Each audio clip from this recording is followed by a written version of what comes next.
인천교육정상화연합의 공동대표이고 대변인을 맡고 있는 김수진이라고 합니다. 반갑습니다.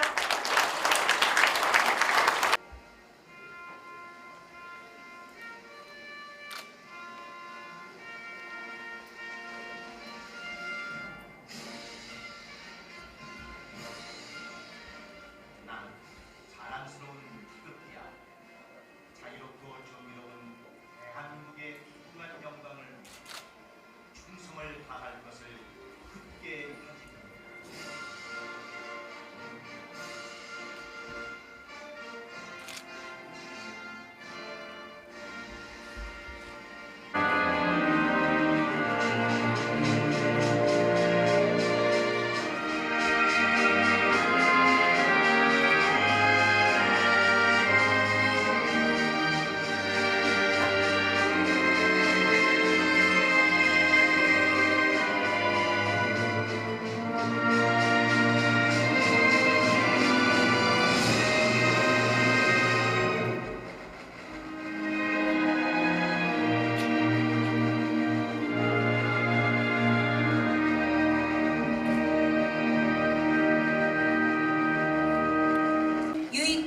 교육토론회를 주최해주신 인천교육정상화연합의 이선규 상임대표님 소개하겠습니다. 박수로 함께 해주시죠. 오늘 토론회의 좌장을 맡으시고 법조인이시고 전 청소년 보호위원회 위원장이셨던 강지원님 소개하겠습니다. 저는 이분을 교육계의 인플루언서라고 소개하고 싶습니다. 인천경인교육대학교 박주영 교수님 소개하겠습니다. 인천교원단체 총연합회 이대영 회장님 소개하겠습니다. 학교폭력 피해자 가족협의회 조정실 회장님 소개하겠습니다. 인하대학교 교수님이신 정승영 교수님 소개합니다. 인천대학교 명예교수이신 최기훈 교수님 소개하겠습니다. 이 행사를 준비한 인천교육정상화연합 사무총장 가용섭입니다. 바쁘신 일정에도 불구하고 인천교육정상화연합 토론회에 참석하여 주신 내빈, 인교원 임원, 그리고 인천 시민 여러분에게 깊은 감사를 드립니다. 오늘 참석하신 내빈을 한 분 한 분 소개할 때마다 큰 박수로 환영해 주시기 바랍니다. 먼저 인천광역시 유정복 시장님을 대신하여 이행숙 부시장님께서 참석하셨습니다. 다음은 성균관 최종수 관장님 소개합니다. 다음은 인천시의회 신충식 교육위원장님 소개합니다. 다음은 인천시 조용균 정무수석님 소개합니다. 인천시의회 박창호 의원님 소개합니다. 인천시의회 임춘원 시의원님 소개합니다. 인천시의회 이명규 의원님 소개합니다. 다음은 국민의힘 동구 미추홀갑 심재돈 당협위원장님 참석하셨습니다. 다음은 청소년 마약방지위원회 호야드 아시아 조성태 총재님 참석하셨습니다. 광역시 교육위원회 김실 의장님 참석하셨습니다. 한수웅 박사님 소개드립니다. 서단법인 중등교우회 김태희 회장님 참석하셨습니다. 인천 탄소중립포럼 김중진 대표님 소개합니다. 마음을 여는 사람들 정권채 회장님 참석하셨습니다. 정명한 전 미추홀구 구청장님 소개하겠습니다. 메가더 기념사업회 성준경 이사장님 참석하셨습니다. 정말 감사합니다. 이 자리에 오기 전까지 제가 무척 마음이 무겁고 슬픈 마음으로 왔습니다.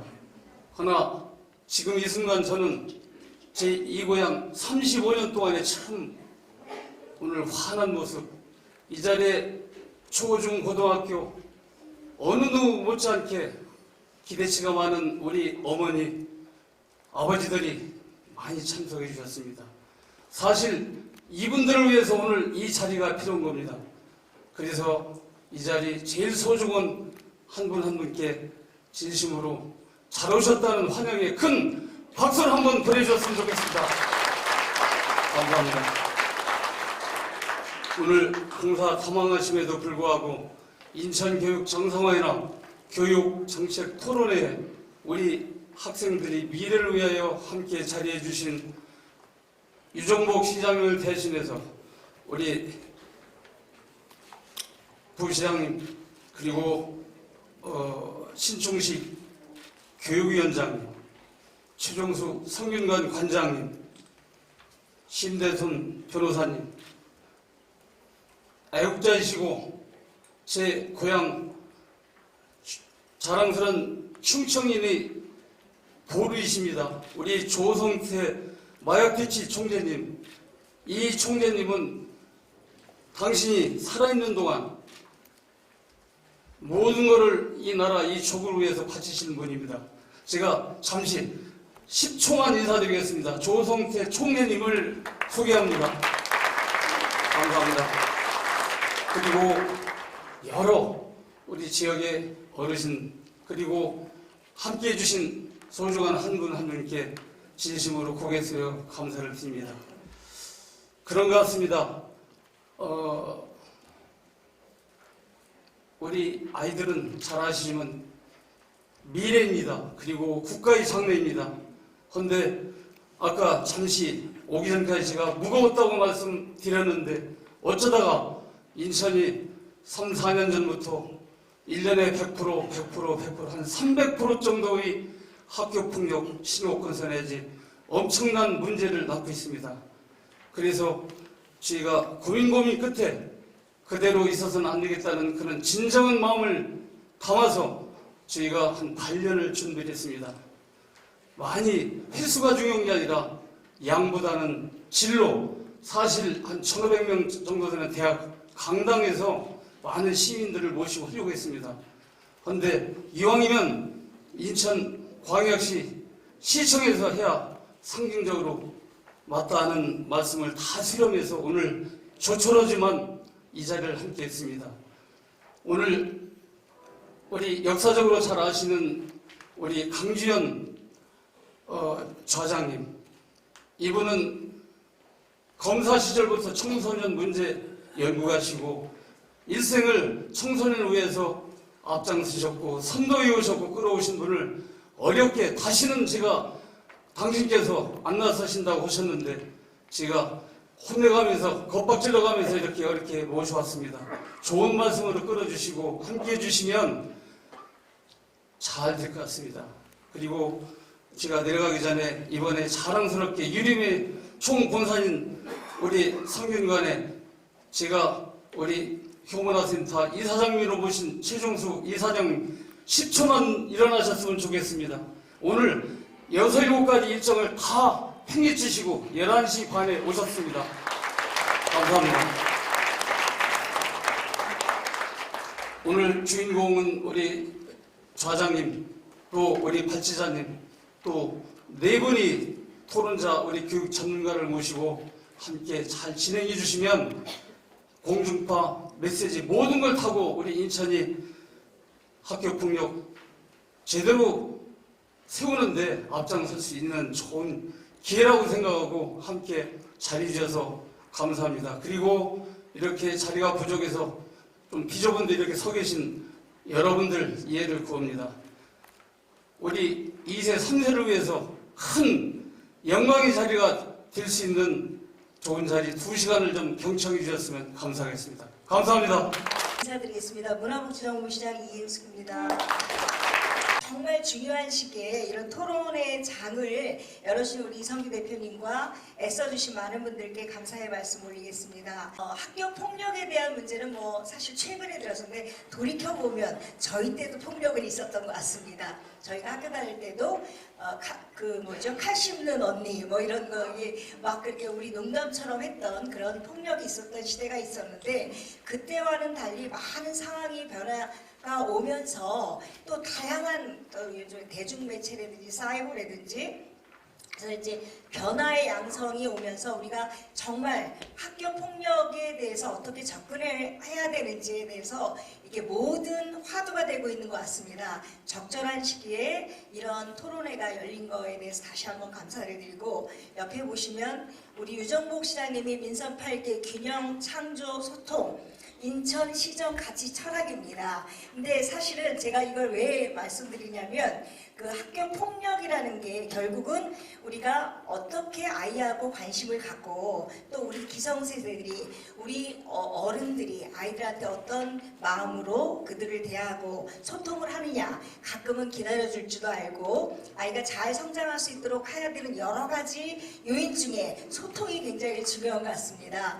아이하고 대화가 잘 되고 그런데 생활이 너무 바쁘다 보니까 다 맞벌이고 그러니까 부모로부터 관심을 받지 못하고 또 너무 물질 만능주의다 보니까 우선 이기적인 마음을 많이 갖게 되고 이런 아주 근본적인 원인에서부터 이런 학교 폭력 문제가 대두되지 않았나. 거기에 또 21세기를 받다 보니까 사이버가 발달하다 보니까 저희가 예전에 생각하지 못했던 이런 문제도 많이 나오는 것 같습니다. 우리 교육정상화연합의 토론에서 오늘 좋은 발제로 또 다른 입장에서 접근을 해서 여기에 좋은 대안이 나와서 발표를 해주시면 저희가 교육을 하는 데 있어서 잘 녹여서 교육청과 의논해서 잘 하도록 하겠습니다. 우리 시니어님들도 많이 와 계신데 이런 걸 잘 녹여서 하겠다는 말씀을 드리고요.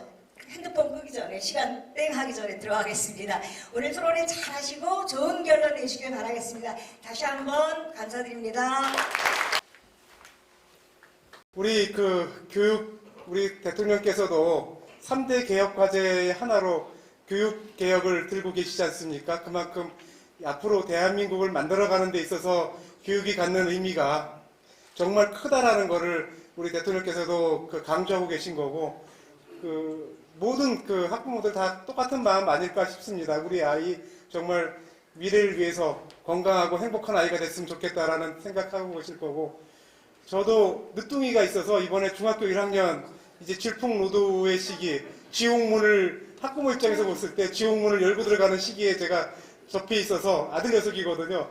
위에 대학생 둘 딸들이 있는데 걔네들 키울 때보다 너무너무 힘들어서 그 지옥문을 열고 들어가는 느낌인 그런 상황입니다. 근데 한편으로는 우리 아이가 맞고 다니진 않을까, 또 한편으로는 요즘 덩치가 또 갑자기 커지고 있어가지고 또 어떤 놈들이랑 같이 어울려가지고 누구를 괴롭히지는 않을까, 이런 걱정을 또 같이 하면서 지내고 있습니다. 모쪼록 오늘 좋은 말씀들 많이 주시면 저도 실천하는데 많은 노력하겠습니다. 고맙습니다. 여러분 반갑습니다. 이 자리를 준비해 주신 이성규 이사장님 특히 애 많이 쉬었고 여러분들 수고 많으셨습니다. 그리고 함께 해주신 분들 여러분 감사드리고요. 제가 평소 존경하고 늘 제가 가까이 모시는 강지원 변호사님과 교수님들 고맙습니다. 오늘 저는 한 가지만 말씀을 드릴 게 있는데요. 인천에 있는 학교 정상화 모임하네요. 그럼 지금까지 다 비정상이 된 얘기거든요. 그게 어찌 인천시뿐만 그렇겠느냐. 인천시뿐이 아니고 전국적인 문제고 우리나라의 문제거든요. 그래서 이성규 이사장님이 앞장을 지금 쓰셨는데 이 모임이, 이런 세미나가, 이런 활동이 전국으로 퍼져나기를 기대하면서 그런 부탁 말씀을 드립니다. 그게 첫 번째 부탁이고요. 두 번째는 학교 폭력을 예방하기 위한, 막기 위한 오늘 세미나를 하잖아요. 근데 이건 대중육법이거든요. 이미 폭력이 생겼는데 이걸 어떻게 줄이고 어떻게 없애야 되느냐, 그런 말씀인데, 그거 당연히 그렇게 하시면서 해야 될 게 뭐가 있느냐면 근본 원인 치료를 해야 된다고요. 그게 바로 여러분들이 부르짖는 인성교육. 효를 실천하면 아예 학교 등록도 없어집니다. 그래서 제가 별도로 한국효문화센터를 운영하고 있지만 성균관에서도 그 사업이 부합되기 때문에 인성교육과 효를 같이 좀 진작시키고 원인부터 치료하는 그런 방법을 생각하고 있습니다. 하여튼 이성규 사장님 여러분들 잘 시작하셨고요. 요담에는 효 인성교육을 해서 근본을 치료하자 이런 세미나를 가지고 전국으로 퍼져나가길 기대합니다. 3분 넘을까봐 저도 여기서 줄이겠습니다. 여러분 감사합니다. 예, 인사드리겠습니다. 오늘 이와 같은 좋은 자리를 만들어주신 이성규 선생님께 감사드리고, 그리고 교육에 관심 갖고 오신 여러분에게 경의를 표합니다. 여러분 아마 교육 현장에서 계셨던 분은 알 겁니다. 현재 교육은 거의 대부분이 교육 공급자 중심입니다. 이렇게 해주면 될 거 아니냐, 니들이 좋아하면 할 거 아니냐 라는 생각을 갖고 있습니다. 하지만 교육 소비자의 생각은 다릅니다. 학교 폭력 이 자체도 학교 자체에 자율성을 주면 학교 현장에서 해결할 수 있습니다. 어느 정도까지는. 하지만 지금 모든 걸 법으로 혹은 조례로서 해결하려고 합니다. 학병이 원하는 건 그건 아닙니다. 현재 교육부 같으면 공급자 중심에서 시험 보지 않고 그리고 적게 가르치면 학생이 학교에서 행복하지 않겠냐라는 생각을 갖고 있습니다. 하지만 그렇지 않습니다. 아이들이 그러한 교육에 익숙해지다 보니까 의존적이 됩니다. 공부를 하지 않아도 부모가 공부를 주도록 사교육에 보내고, 그리고 그렇게 하도록 의존적인 인간을 만들 것입니다. 대한민국 학생이 졸업한 다음에 청소년 됐을 때 가장 많은 학생이 졸업한 다음에 자살률이 세계에서 제일 높습니다. 의존적이고 그리고 창의적이며 열심히 살겠다는 의지가 없습니다. 그걸 누가 만들었습니까? 현재 교육 현장을 보고 같으면 교육자는 없습니다. 보이지가 않습니다. 대통령도 정치인, 국무총리도 정치인, 교육부 장관도 정치인, 시도 의원도 전부 정치인입니다. 교육 현장에 있었던 사람은 거의 없습니다. 오늘 좋은 토론에서 교육 소비자가 원하고 교육 소비자가 바라는 그 같은 방향으로서 학교 폭력이 해소될 수도 있게 부탁드리면서 제 인사 말씀 마치겠습니다. 고맙습니다. 네, 안녕하십니까. 인천광역시의회 교육위원회 위원장을 맡고 있는 신충식입니다. 다시 한번 인사드리겠습니다. 이렇게 학교 폭력에 대한 새로운 접근 방법을 모색하기 위해서 이렇게 준비해 주신 제1회 인천교육 정상화 연합 토론회 개최를 진심으로 축하드립니다. 평소 우리 인천교육의 발전을 위해 많은 노력을 해주시고 오늘 토론회를 준비해 주신 인천교육 정상화 연합 이선규 상임 대표님을 비롯한 우리 관계자 여러분의 노고에 깊은 감사를 드립니다. 잘 아시다시피 최근 넷플릭스라는 매체를 통해서 더 글로리를라는 영화가 상영되었습니다. 그로 인해서 학교 폭력에 대한 관심은 매우 커지게 되었고 우리 국민들도 그에 대한 인식이 크게 변화하고 있습니다. 과거에는 단순하게 그냥 아이들끼리의 문제로 여겨졌던 학교 폭력이 이제는 과거의 일이 현재 미래의 삶에도 영향을 미치는 그러한 시대가 되어버렸습니다. 그리고 이러한 문제는 학생 당사자는 물론이고 그리고 가족과 교육계, 사회 전반에 걸쳐 영향을 미치고 있습니다. 그래서 이제는 그러한 학교 폭력에 대한 특별한 대책이 요구되고 있는 실정이기도 합니다. 학교 폭력에 있어서 무엇보다 가장 중요한 것은 예방일 것입니다. 따라서 오늘 이러한 다양한 토론회를 통해서 다양한 정책과 그러한 대책들이 마련이 되면 정말 이러한 부족한 현실들이 메꿔지지 않을까 생각됩니다. 모쪼록 이번 토론회를 통해서 학교폭력 근절을 위한 새로운 시각과 접근법을 모색하고 해결 방안을 위한 좋은 의견들이 많이 논의되기를 기대합니다. 감사합니다. 근데 토론에 이제 들어가도록 하겠습니다. 경인대학교 박주영 교수님께서 발제를 해주시겠습니다. 네, 안녕하세요. 방금 소개받은 경인교육대학교 교육학과 박주영 교수입니다. 반갑습니다. 오늘 인천교육 정상화 연합 교육토론회의 첫 번째 교육토론회 발표를 맡게 돼서 영광입니다. 학교폭력에 대한 새로운 접근이라는 주제로 부제 교육공동체적 관점이라는 부제를 달았습니다. 근데 주로 학교폭력 지금까지 대책이나 정책들이 교육부나 정부 주도 그리고 교육청 주도로 이루어졌는데 아까 강지원 변호사님께서 말씀하셨지만 95년도 이래로 그러한 여러 가지 노력이 계속적으로 실패했습니다. 실패한 결과는 아시다시피 여전히 자녀를 학교에 보냈을 때 두렵다. 과거에는 피해자가 될까봐 두렵다. 이 얘기가 많은데 요즘 많은 학부모님들 사이에 아까 얘기하신 것처럼 저도 이제 뭐 약간 늦둥이죠. 초3 학생과 그리고 중3 학생이 있는데 얘가 학교에서 실수로 말다툼을 하거나 몸싸움을 하다가 학교폭력 가해 학생으로 되면 어떨까? 우리가 뭐 정순신 사건 최근에 경험을 했지만 그로 인해 예를 들어 상급학교 진학에 불이익을 받을까? 이런 어떤 두려움을 갖고 있습니다. 다시 말하면 이제는 학교폭력 문제가 가해 측, 피해 측 한 측의 문제가 아니라 양쪽의 전체가 문제가 된 거죠. 좀 더 나아가면 학교는 무슨 상황이냐면 선생님들이 수업을 하면서 예컨대 초등학교에서 구구단을 잘 가르치자 이게 중요한 게 아닙니다. 구구단은 학생이 외우던 외우지 않던 불이익은 없는데요. 학교폭력 사안 처리를 잘못하거나 학교폭력 다 보통 학생이잖아요. 가해 학생 편을 듣는다. 혹은 피해 학생 편을 들어준다라는 민원을 혹은 학부모님들이 새벽 1시, 2시에 연락하기 시작하면 선생님들이 보통 멘붕이 많이 오기 시작하고요. 실제로 많은 선생님들이 병가를 내고 그로 인해서 학교 담임이 교체되고 그로 인해서 결국 학생들이 피해보는 그런 상황을 지금 거치는 그런 경험을 하고 있습니다. 저는 한 10여 년 동안 학교폭력 관련 연구도 해왔고 과거에 학교폭력 자치위원회가 학교에 있을 때 지금은 이제 교육청 지원청에 있는데 그런 학교 단위에 있을 때 그 학교폭력 자치위원회 참여도 해봤고 그리고 현재는 뭐 경기도교육청이지만 행정심판위원회 위원으로도 활동하고 있고요. 그리고 교육부도 교육부 정책자문위원으로 활동하고 있는데 20년 전 혹은 10년 전 지금 안 바뀌었어요.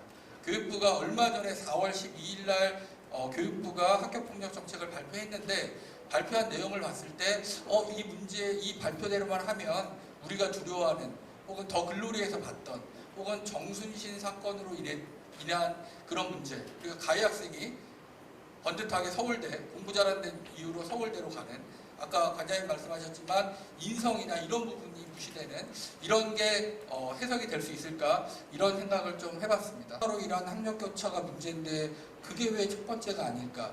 미래 교육이 왜 첫 번째가 아닐까? 이런 생각을 저도 했었는데 마지막으로 여기에 보면 답이 있더라고요. 미래는 결국 학생인데 우리가 100만 학생 시대에서 올해 기준으로 24만 5천 명 학생 시대거든요. 학생 하나하나가 귀한 시기에 그 하나하나가 상처받지 않고 안전한 곳에서 학습의 형태는 다양하겠지만 그렇게 학교를 즐겁게 다닐 수 있는 그런 사회를 여러분들이 같이 다 함께 힘을 합쳐서 만들어주시면 너무 좋을 것 같습니다. 네, 감사합니다. 안녕하세요. 인천광역시 교원단체 청년합회 회장이면서 현재 경인교육대학교 교수로 근무하고 있는 이대형입니다.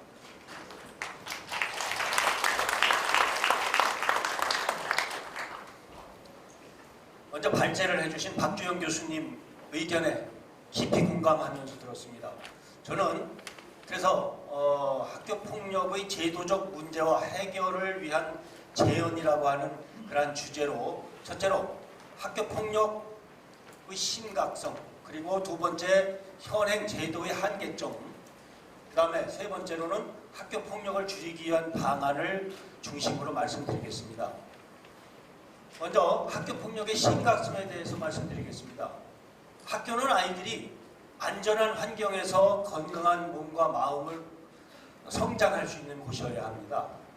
하지만 우리의 소중한 아이들이 학교 폭력에 멍들고 또 고통받고 있다는 것이 현실입니다. 예전에 비해서 많이 좋아졌다고는 하지만 학교 폭력을 당하는 아이들 입장에서는 그 수치가 그렇게 의미는 없다고 생각합니다. 행복해야 할 학교가 지옥처럼 느껴질 수밖에 없겠죠.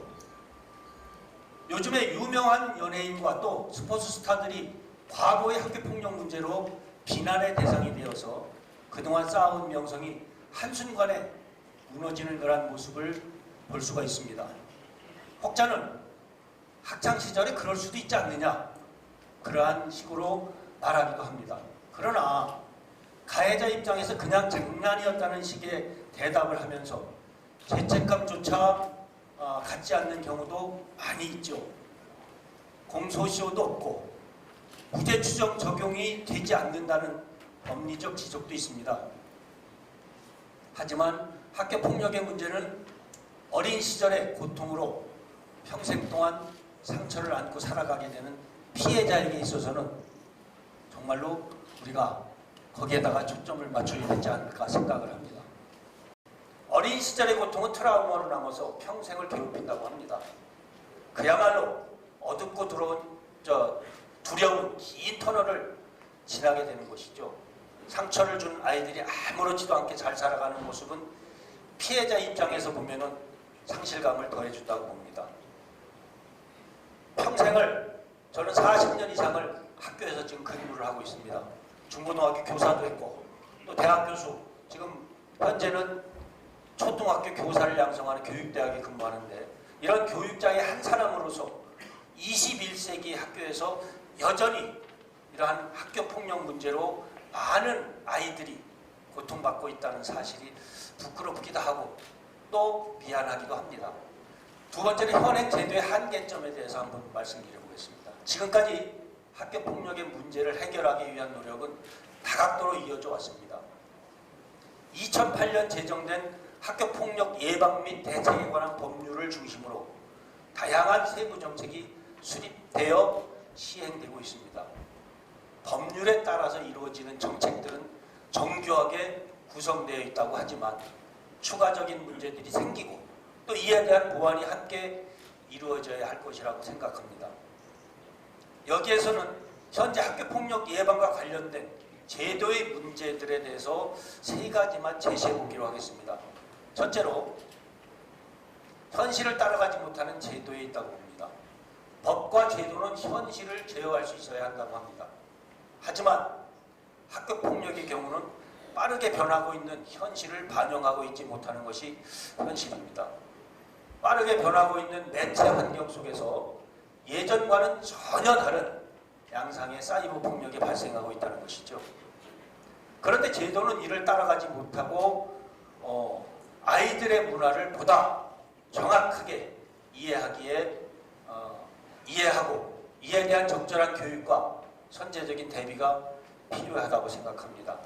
두 번째로 처벌 강화만이, 그럼 우리가 아이들, 가해자 아이들을 처벌하는 것만이 과연 정답인가 한 번쯤 생각해 보아야 할 것입니다.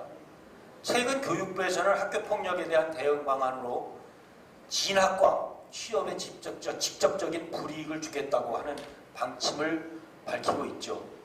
학교 폭력 문제가 심각하고 강경 대응해야 한다는 그런 여론이 형성되었기 때문에 보다 강도 높은 정책들이 나오고 있는 것으로 보입니다. 분명히 이런 흐름은 효과가 있을 것으로 이렇게 생각이 됩니다. 하지만 처벌 중심의 대응만이 실효를 얻을 수 있을 것인가에 대해서는 의문을 갖지 않을 수가 없습니다. 또 학교는 법률 공방으로 난무하는 또 다른 난장판이 될지도 모릅니다. 따라서 예방에 더욱 방점을 찍어야 한다고 생각합니다. 다시 말하면 처벌은 수단이고 목표는 관계 회복이어야 한다는 점을 분명히 인식해야 될 것이 아닌가 생각합니다. 세 번째로 학교에게 또 너무 엄청난 부담을 주는 것은 아닌가 생각을 합니다. 단위 학교에 있던 학교폭력대책위원회를 교육지원청의 학교폭력대책심의위원회로 그 역할을 옮긴 것은 현장의 고충을 줄이기 위함이었죠. 그렇지만 여전히 학교폭력으로 인한 부담과 고통은 고스란히 학교의 몫으로 남아 있습니다. 그렇다면 학교폭력을 줄이기 위해서는 어떠한 노력이 필요할까요? 오늘의 토론을 통해서 다양한 고견이 모아질 것이라고 생각합니다. 교육 현장에 대한 가능성과 애정을 바탕으로 몇 가지 방안을 제시해 보도록 하겠습니다. 첫째로 학교폭력 전담 교사에 대한 처우 개선이 있어야 될 것입니다. 아까 박주영 교수님께도 말씀하셨지만 앞서 지적한 바와 같이 학교폭력 사안이 발생하면 학교는 그야말로 아무것도 할 수 없을 정도로 고통을 받고 있습니다. 두 번째로 우리 아이들의 시선에서 이해하도록 노력해야 합니다. 요즘 아이들의 문화는 기성세대가 이해하기 불가능할 정도로 빠르게 바뀌고 있죠. 코로나 시대를 거치면서 온라인에서 생겨나는 새로운 형태의 학교폭력은 더욱더 이해하기 어려워졌습니다. 학교폭력 문제는 결국은 문화이해에서 출발해야 한다고 봅니다. 발생한 이후에 기성세대의 관점에서 처벌하고 해결하는 것은 어디까지나 대중적인 처방이라고 한계를 갖고 있습니다. 아이들과 소통하고 그들의 문화를 이해하면서 이를 건전한 방향으로 이끌어갈 수 있는 노력은 학교폭력을 예방할 수 있는 중요한 열쇠가 될 것입니다. 마지막으로 이상적인 담론에서 탈피를 해야 할 것이라고 생각합니다. 이른바 진보 교육감들은 아이들을 위한다는 이름으로 자신들만의 교육을 현장에 적용시켜 왔습니다. 하지만 결과는 어떠했나요? 학교폭력의 문제가 그 진보 교육감들의 문제만은 아니겠지만 학교폭력의 감소 또한 이들이 가져오질 못했다 하는 것이 현실입니다. 학생 인권에만 경도된 나머지 책임을 가르치지 못했고 자신들만이 옳다는 그릇된 생각을 심어주게 된 것은 아닌지 많은 염려가 됩니다. 이념적이고 추상적인 교육 방식이 아닌 실제적이고 그리고 실제적인 교육 내용으로 우리 아이들이 모두 건강한 몸과 마음으로 행복하게 학교 생활을 할 수 있는 또 학교에서 자신의 꿈을 키워나갈 수 있도록 우리 어른들이 이렇게 책임감을 가지고 지도해 줘야 되지 않겠냐 하는 생각을 합니다. 부족한 발표 경청해 주셔서 감사합니다. 네, 여러분 박수 보내주세요. 네, 최기훈입니다. 제가 토론에 그 부탁을 받으면서 이제 여러 구성원들하고 말씀을 좀 나눴는데 학교 폭력을 바라보는 시각이 너무 다르다는 걸 느꼈습니다. 학부모님들이 생각하시는 것과 또 선생님들이 생각하는 것, 이런 것들이 많이 다르다 이런 생각을 하던 차에 마침 저보고 학교 구성원들이 학교 폭력에 대해서 어떻게 느끼고 발전 또는 역할을 해나가야 되느냐 이런 말씀을 좀 해주셔서 그런 관점으로 여러분께 말씀을 드리려고 합니다. 먼저 학교 폭력에 대해서 어떤 대처가 나오기 위해서는 확실한 진단과 그리고 그 진단에 관한 공감대 형성이 굉장히 중요하다 이렇게 생각합니다. 저는 의사가 충분하게 어떤 환자를 고치기 위해서는 미리 그 사람의 건강 상태가 어떤지 아니면 정말 운동을 통해서 고칠 수 있는지 아니면 약을 먹을 수 있는지 아니면 수술이 필요한지 정확해야만 정확한 진단에 맞는 대처가 있는 것처럼 학교 폭력에 대해서도 역시 그래야 된다고 생각합니다. 아까 발표에서 보면 인천 학교 폭력이 3배 늘었다고 하는데 그게 정말 학교 폭력이 늘은 건지 아니면 최근에 학생들의 인권에 따라서 건드린 것까지 학교 폭력에 있는 건지를 한번 좀 살펴볼 필요가 있다 이렇게 생각합니다. 그걸 통해서 정리를 해야 될 것 같고 이 학교 폭력 문제를 해결하기 위해서는 사회 구성원들이 함께 노력하지 않으면 해결하기가 어렵지 않을까 이렇게 생각해서 제가 구성원에 대해서 해결 방법을 몇 가지 말씀을 드리고자 합니다. 그러니까 요거는 아까 발표하셨던 분이나 또 토론하신 분하고 몇 가지는 좀 겹치지 않을까 이렇게 생각합니다. 첫째는 우리 이 사회의 교육 당국입니다. 교육 당국은 이제 교육부도 있겠고 교육청 그리고 학교 또 시청 이런 데가 통틀어서 이제 교육을 책임지고 있는 당국에서는 제도를 제대로 정비할 필요가 있습니다. 그러니까 가벼운 학폭에 대해서 어떻게 할 것인지, 무겁고 정말 고의적인 학폭에 대해서는 어떻게 할 것인지 이러한 부분들을 정리하고 필요할 때 법령도 정비해 나갈 필요가 있다. 이렇게 말씀드리고 두 번째로는 교사들입니다. 교사들이 학폭에 대해서 지금은 나서지 못하고 뒤로 빼는 거가 많이 있습니다. 이건 제도에 대한 불비도 있고 교사가 가질 수 있는 스승으로서의 어떤 보람 또 역할 이런 거에 대한 것들도 다시 한번 살펴볼 필요가 있다. 저는 이렇게 생각을 합니다. 그다음 이제 그 세 번째는 이제 학부모님들이죠. 학부모님들은 어쨌든 학생 내 자녀를 학교에 이렇게 맡겼을 때에 어떻게 학교와 같이 역할을 해서 내 자녀를 잘 교육을 시킬 수 있는지.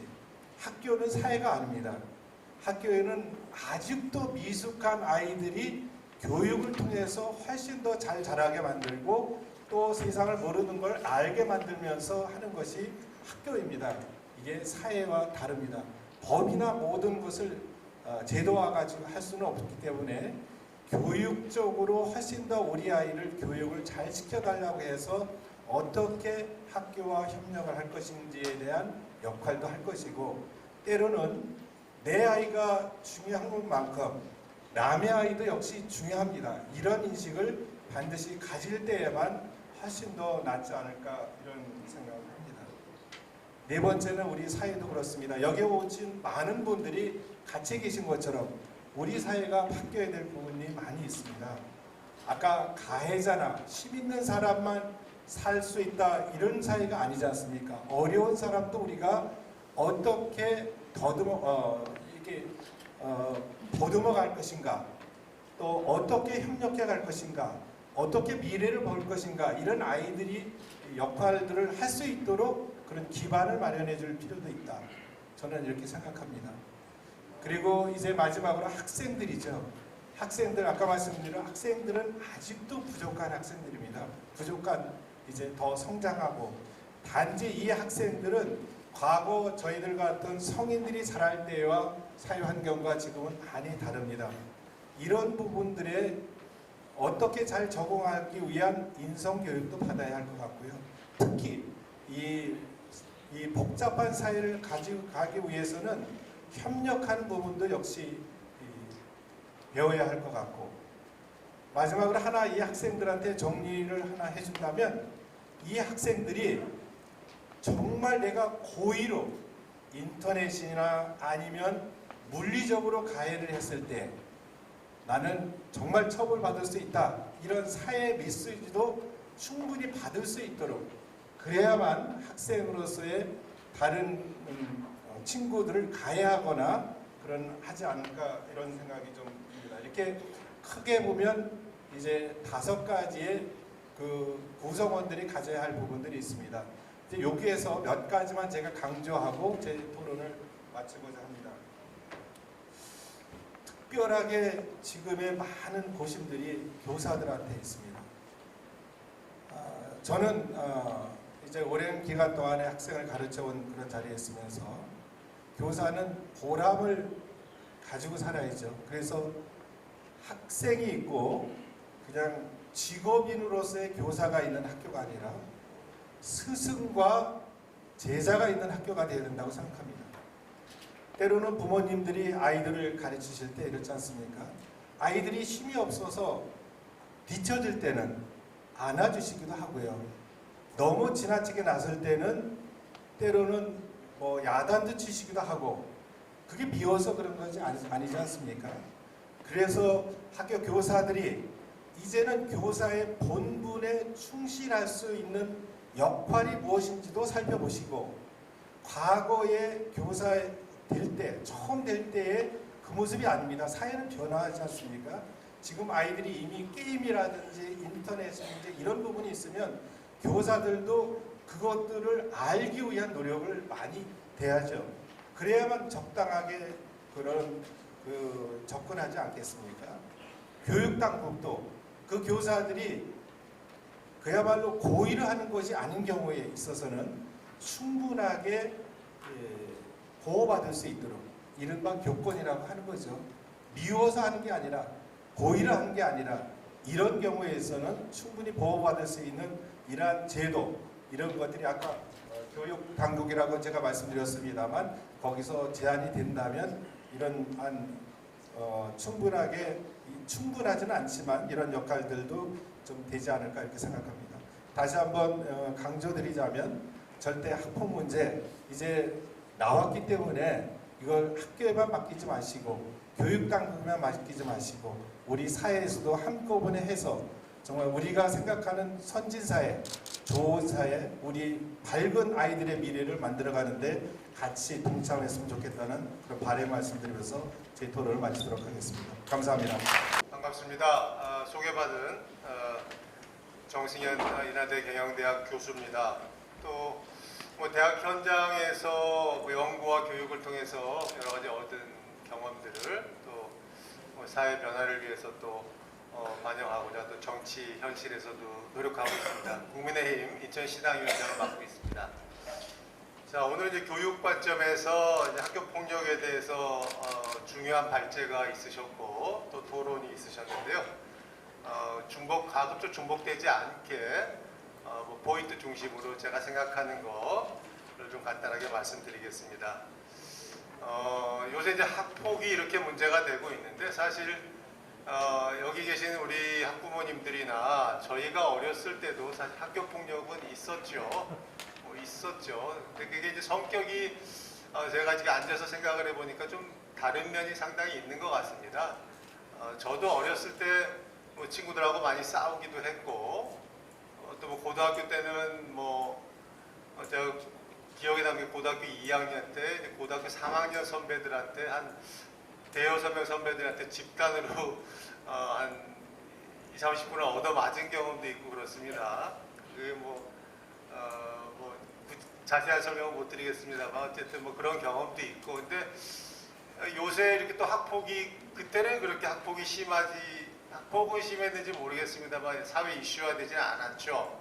근데 요새 왜 이렇게 이슈화 될까를 생각을 해봤을 때 여러 가지가 있겠습니다만 우선은 이렇게 좀 집단으로 한 것도 있습니다만 그때 이제 물리적인 그러한 폭력 같은 것이 사실은 많았고 또 이렇게 어떻게 보면은 친구들끼리 싸움 같은 거 요새는 그렇게 친구받고 싸움 많이 안 하는 것 같습니다만 그 당시에는 또 많이 싸우기도 하고 그러고 또 화해를 많이 했죠.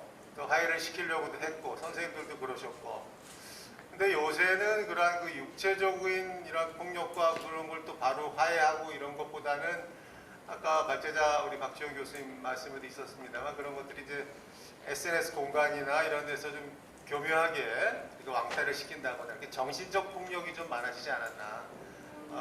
그런 것이 또 어떻게 보면 한 명의 그런 아이들에 대해서 집단으로 이렇게 왕따라든가 이렇게 정신적 폭력을 가하는 게 많아지지 않았나. 또 그런 것들이 그러고 나서 가해자 학생들이 그런 걸 반성을 하고 화해를 해야 되는데 이러한 것들이 요새는 잘 이루어지지 못하고 있지 않는가. 그렇기 때문에 그러한 폭력을 당한 아이들이 받는 그러한 여러 가지 충격과 그러한 경험들이 계속 이어지고 우리 사회 문제가 되고 있지 않나 생각이 듭니다.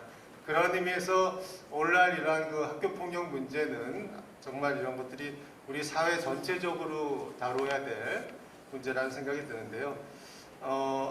아까 발제자 선생님의 그러한 이 발생 건수가 크게 3배 정도 늘었다라는 말씀이 있었는데 실제 올해 3월에 교육부 발표를 보면은 학폭 피해를 당했다는 학생 숫자가 지난해에 약 54,000명 정도가 학폭 피해를 당했다라고 신고를 했다라고 합니다. 이거는 그 2년 전에 그 전에죠. 2021년 36,000명 수준이었던 거에 비하면 50%나 증가했다. 그만큼 학폭 자체가 증가한 것도 있겠습니다만 코로나 시대 때 이렇게 온라인 수업을 하던 거에서 이제 오프라인으로 많이 바뀌면서 이런 것들이 또 많은 다양한 유형의 학폭이 발생하고 있지 않나 생각이 됩니다. 많은 말씀들이 있었습니다만 이 학폭의 원인을 보면은 저도 교육계에 20여 년 몸담고 있습니다만 우리의 교육 자체가 어떻게 보면 정말 인성교육을 중시하지 않았던 그 결과가 오늘날 많이 나타나고 있지 않은가.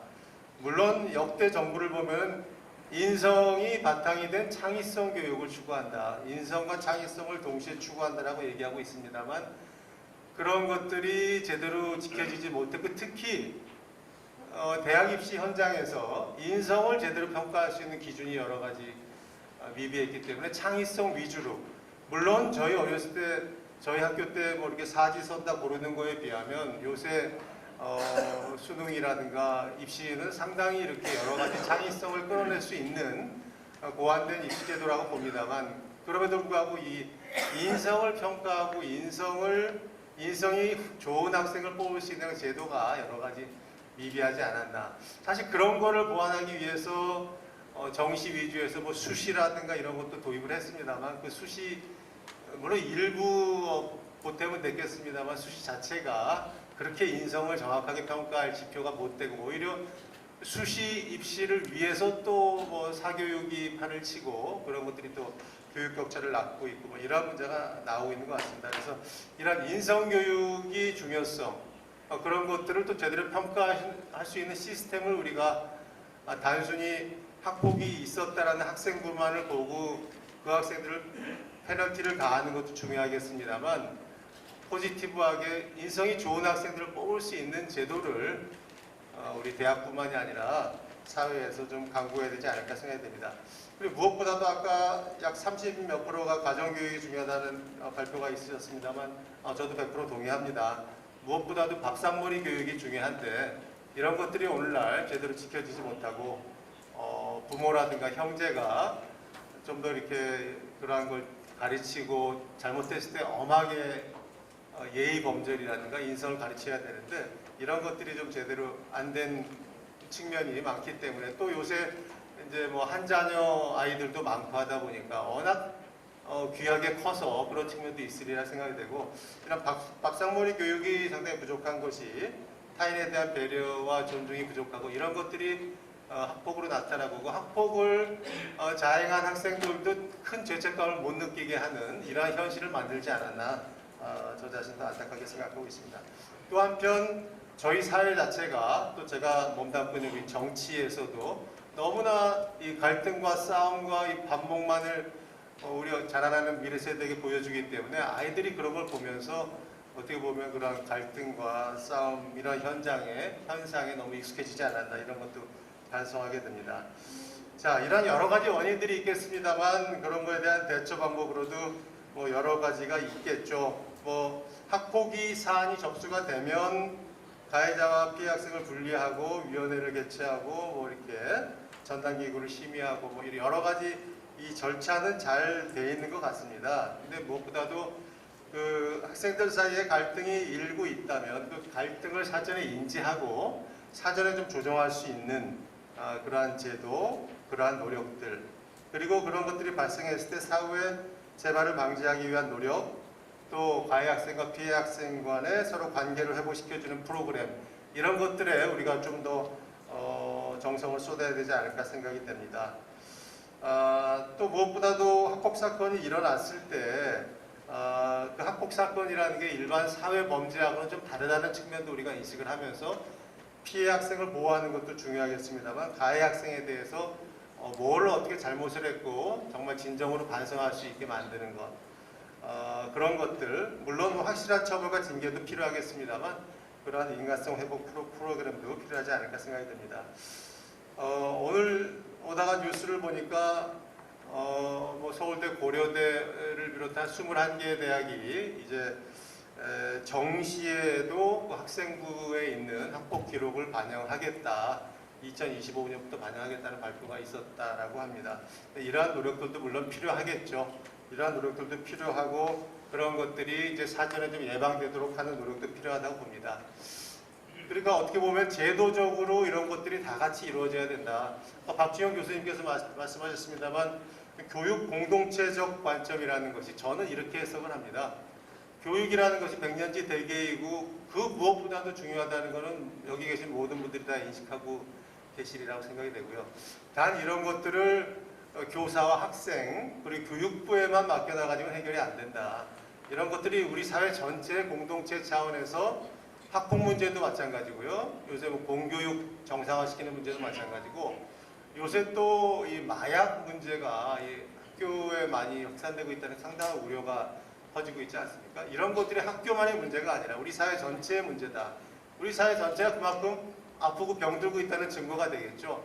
그러한 의미에서 정치권뿐만이 아니라 사회, 교육계, 종교계, 문화계 모두가 어떻게 보면 공동체적 측면에서 교육 문제를 접근을 해서 해결해 나가려고 노력을 할 때 오늘 우리가 주제로 다루는 학폭 문제도 조금 더 해결에 다가가지 않을까 이런 생각을 해봅니다.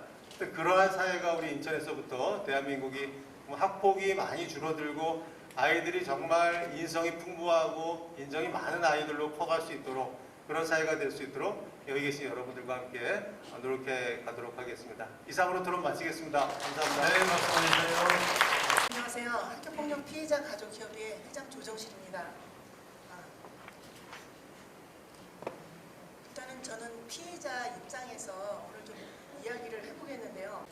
저는 가장 큰 문제로 좀 삼고 싶은 게요. 학교폭력은 피해자 중심으로 해결되어야 하는데 오히려 지금 외면되고 있습니다. 특히 피해자 보호 지원에 대해서는 해마다 종합 대책을 통해서 피해자 보호 지원을 강화하겠다고 발표는 하지만 전혀 이루어지지 않고 있습니다. 그래서 저는 현장에서 보는 학교폭력에 대한 문제점에 대해서 좀 이야기를 해보도록 하겠습니다. 이번 교육부에서 실시한 학교폭력 실태 조사를 보면은요, 2016년부터 2020년까지 5년간 654명의 학생이 극단적인 선택을 하였는데요. 그 중에서도 숨진 학생이 단 한 명도 없다고 교육부에서 발표를 했습니다. 뉴스나 주변 등을 이렇게 통해서 많은 학생들이 자살을 하고 있는 것을 보고 있는데 어떻게 교육부에서 단 한 명도 없다고 이렇게 발표할 수 있는지 이것만 보더라도 학교폭력에 대한 교육부의 현실의 교육부의 인식을 알 수 있는 그런 저는 사례라고 생각합니다. 2022년 작년 조사에서도요. 1.7%인 53,800명이 학교폭력 피해를 경험했다고 발표했는데요. 우리나라 학교 숫자가 11,700개입니다. 근데 피학생이 이 정도밖에 안 될까? 그래서 저는 이게 학교폭력 실태를 정확히 반영한 조사 결과인지 의문을 갖고 있는데요. 이렇듯이 학교폭력의 심각성을 깨닫지 못하기 때문에 실효성 있는 학교폭력 근절 대책이 마련되지 못하고 있다고 생각합니다. 학생들에게 교육할 방법은 아이들이 반드시 신고를 해야 되는데 아이들이 두려움 때문에 신고를 하지 못합니다. 그래서 아이들에게 가르쳐야 될 거는 바로 어떻게 하면 내가 다치지 않고 보호가 되면서 신고할 수 있는지 그런 실질적인 방법을 가르쳐줘야 되고요. 부모들에게는 학교폭력이 발생하기 전에 보일 수 있는 징후를 발견하는 법과 그리고 문제가 발생을 했을 적에 어떻게 대처할 것인가 실질적인 방법을 가르쳐줘야 됩니다. 사실 초기 대응만 잘하면은 사실 이렇게 사건이 나중에 소송으로 가거나 그렇게 크게 벌어지지 않습니다. 그래서 초기에 대응할 수 있는 그런 좀 실질적인 교육이 이루어져야 된다고 생각을 합니다. 그리고 학폭 미투.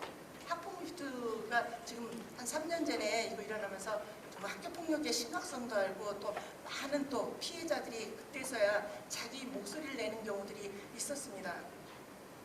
그런데 이거는 유명 연예인이나 스포츠 스타 같은 경우에는 자기들 명예 실추될까봐 두려워서 빨리빨리 해결하지만 사실 일반인들은 그렇게 하지 않습니다. 그러다 보니까 오히려 이 예전에 피해를 경험했던 애들이 이제 성인이 돼서 자기 목소리 낼 힘이 되니까 용기를 내서 이 아이들이 자기 피해를 갖다가 이런 SNS 같은 데를 통해서 알리게 되는데요. 오히려 이거를 알리면서 이게 해결이 되는 게 아니라 오히려 이 피해자들한테 또 다른 피해가 오게 됩니다. 오히려 무고죄로 걸리거나 오히려 명예훼손으로다가 걸려가지고 고소고발 당하는 경우들이 많은데요. 이런 부분에서 참 안타까운 또 제2의 피해가 일어나는 것을 볼 수 있습니다. 제 이번에 발표된 거 보면서 참 답답하고 실망을 했는데요. 거의 보면은 나온 게 가해자 강력 처벌 중심으로 나오더라고요. 근데 이게 가해자 처벌 사실 필요하기는 하지만 이게 강력 처벌이 한다 해서 이게 줄어들까요? 저는 그렇다고 생각하지 않습니다. 이 가해 학생들이 무엇을 잘못했는지 반성하도록 가르쳐야 된다고 저는 생각합니다. 그래서 그리고 반드시 자기가 책임을 져야 된다는 것을 가르치고 용서와 화해가 이루어지게 해야 되는데 그렇지를 않습니다. 그러다 보니까 가해 학생 오히려 처벌이 면제부가 되면서 자기는 죄값을 치렀다고 생각을 합니다. 그러다 보니까 이 아이는 처벌로 해서 끝나지만 그 뒤에 그 사과를 받지 못한 가장 필요한 피학생들한테 필요한 진정 어린 사과를 받지 못하면서 이 아이의 그 고통은 그때부터 시작입니다. 그 뒤부터의 고통의 몫은 피해자가 된다는 걸 생각을 해야 될 부분입니다. 그래서 이런 부분에서도 그리고 우리가 너무 지금 화해 중재 그런 쪽에만 몰려있지 않나 이 부분도 좀 얘기를 하고 싶은데요.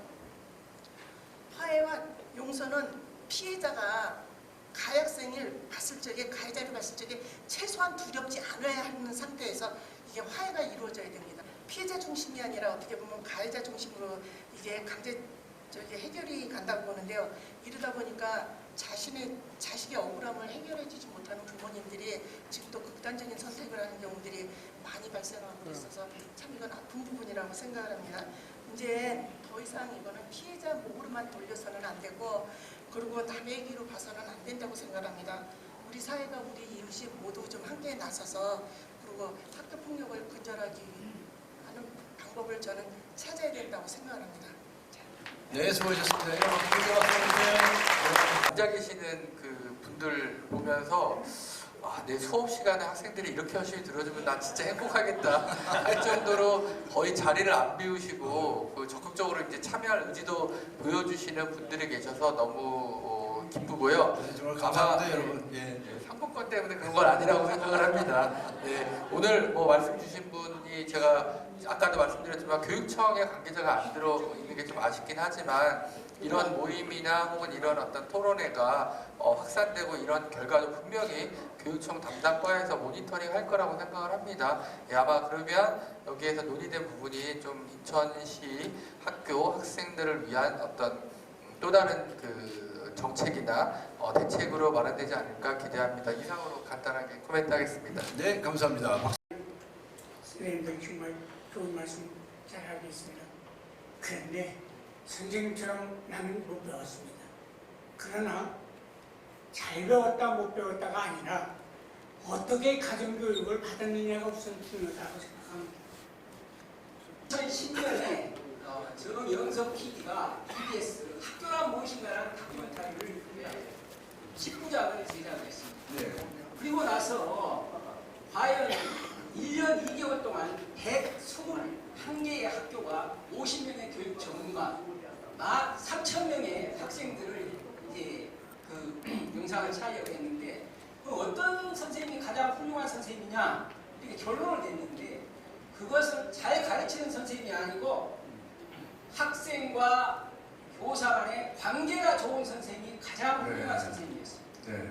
그래서 저는 학부모와 교사와 관계, 또 학생과 교사와의 관계, 네. 학교와 또 이 지역사회의 어떤 관계, 이런 관계를 정립하는 또 관계를 가르치는 그런 교육이 필요하다고 생각합니다. 네, 감사합니다.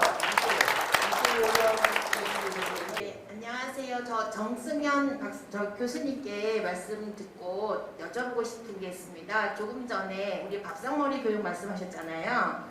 근데 지금 현재 가정에서 밥상머리를 같이 할 수 있는 시간과 여유가 없는 학생들이 참 많아요. 그것이 지금 학교에서는 선행교육 예방을 위해서 교장님들이 학교에서 어떻게 교육을 해야 되는지 공문은 다 내고 있거든요. 근데 거기에 보면 학부모와 학생에게 선행학습을 예방하기 위해서 교육을 정기적으로 해야 된다고 되어 있어요. 그런데 학교에서는 이 정기적인 교육을 하지를 않고 있어요. 그러면서 일부 교사시겠죠. 학교에서 교사가 학원을 다니는지 안 다니는지 조사를 해요. 그래서 학원을 다니게끔 유도를 합니다. 정승현 교수님, 밥상머리가 어떻게 될까요? 좀 정치도 같이 하시고 하니 좀 도와주십시오. 저도 얼마 전에 그 중학교의 그 진로 지도를 하러 중2 교실에 가서 이렇게 얘기를 하는데 한 절반 정도 학생들이 자고 있더라고요. 근데 들어가기 전에 그 몇 선생님들이 자면 깨우지 말라 그러더라고요, 아이들을. 왜 그러냐 그러니까 근데 깨우면 학생들도 싫어하지만 학부모님들이 싫어하고 자는 이유가 학원에서 늦게까지 공부했기 때문에 자는다. 본인들도 안 깨운다. 뭐 이런 또 암담한 얘기를 하시더라고요. 그러니까 선생님들이 얼마나 답답하실까 아는데 그러면서 또 선생님들 중에서는 너희들 이거 학원에서 다 배우고 왔지. 그래서 또 넘어가기도 하고 그러는데 그게 우리나라 현재 공교육이 무너진 현실이라 생각되고 일단 선생님들의 분발이 물론 필요하다고 생각이 되고 보다 좀 교육자로서 애정과 열정을 가지셔야 된다고 생각이 되는데 저는 뭐 그것도 중요하지만 그 이전에 어쨌든 가정교육이 우선적으로 중요하지. 저도 아이들을 키워서 지금 20대입니다만 저도 여러 가지 부족한 점이 있었다고 생각합니다. 같이 밥상을 한 게 이렇게 많지 않았을 수 있죠. 밥상머리 교육이라는 거 식탁에서만 하는 게 아니라 사람에 대한 예의와 이런 것들 가르치는 거기 때문에 그런 거를 가정에서부터 좀 엄하게 하는 것이 저는 우선 더 중요하고 근데 선생님들의 열정과 의지가 중요하지 않을까 생각이 듭니다. 네, 감사합니다. 알겠습니다. 여러분 이렇게 그 방청소에서까지 열띠게 토론을 해주신 이 토론회 이 좌장을 맡아본 게 참 드뭅니다. 여러분 정말 감사드리고 저는 오늘 이런 생각이 한 가지 들었습니다. 이 폭력은 죄악 아닙니까? 죄악인데 정말 누구나 폭력을 하고는 안 됩니다. 근데 저는 무엇보다도 우리 사회가 학교면 학교, 가정이면 가정 어디에서나 이 회개하고 반성하는 풍조가 없는 것 같아요. 그래서 저는 요즘 반성 많이 합니다.